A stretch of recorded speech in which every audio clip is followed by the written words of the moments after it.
call it magic. No impact as such. It was just like jamming your brakes on a car. And that was that. She stopped. We had a porthole open, and I looked out, and the sky was clear, the stars were shining, the sea was dead calm. And I thought, I don't know, I couldn't understand it. So I came out of my cabin, and I thought, well, I'd go forward. And I went forward to the well deck on the starboard side, and I could see ice in the well deck. There's no sign of iceberg then, because she'd passed us. And the lights were shining on the water from the portholes, and no sign of damage above waterline. And of course, what had happened, we slipped over the iceberg.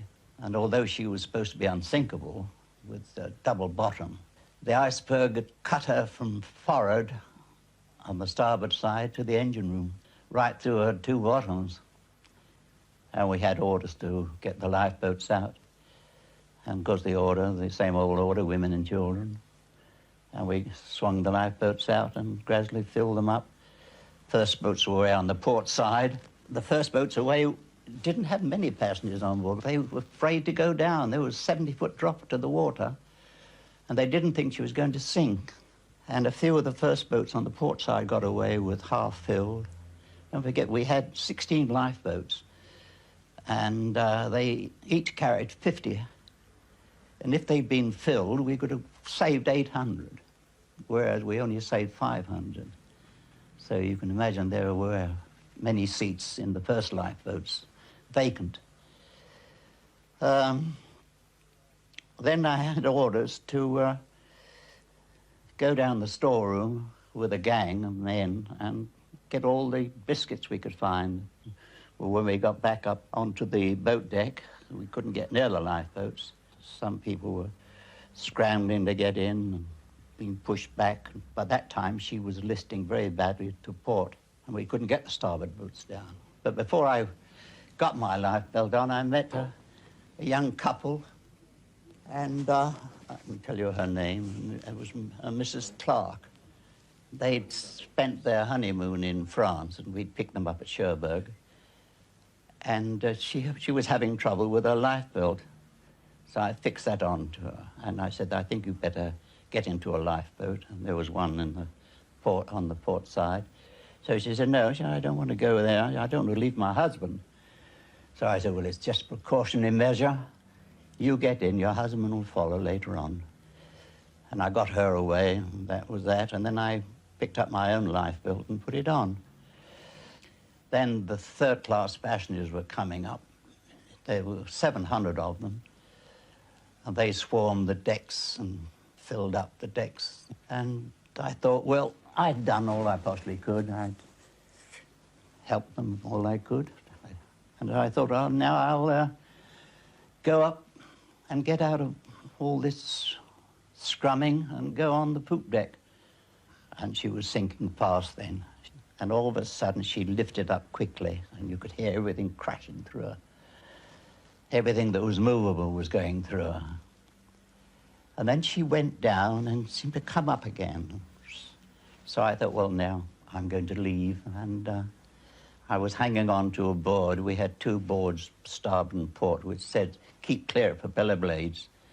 And I was hanging on to one of these, and I was getting higher and higher in the air. And I thought, well, now I'll go. And I dropped in. I had a lifebelt on.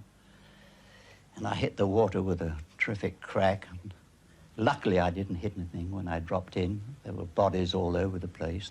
And then I looked up at the Titanic. So the propellers were right out of water. The rudder was right out, and I could see the bottom. And then gradually she glided away, and that was that. That was the last of the Titanic. I didn't want to die. I mean, and I didn't see much chance of living, but I was gradually getting frozen up. And by the grace of God, I came across a lifeboat, and they pulled me in.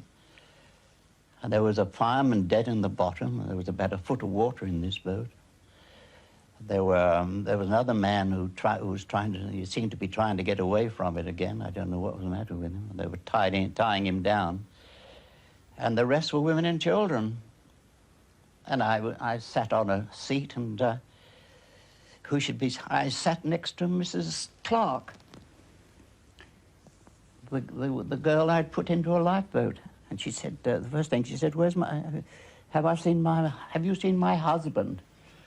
So I said, no, I haven't, but I expect he'll be all right. Anyway, I was in a pretty bad way then, as you can imagine, frozen solid almost. And she wrapped me round with a cloak. She had some sort of blanket or a coat on.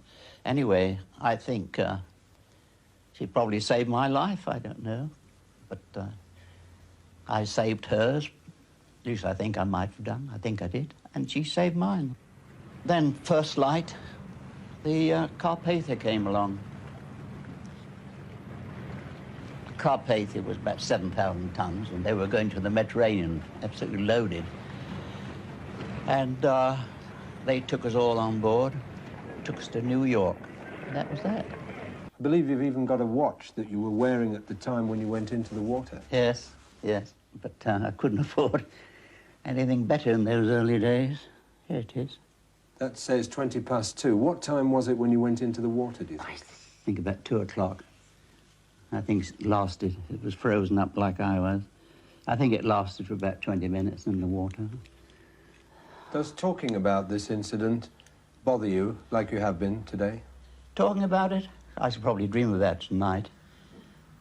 Have another nightmare. You'd think I'm too old for that, but you'd be amazed. You lie in bed at night and the whole thing comes round again.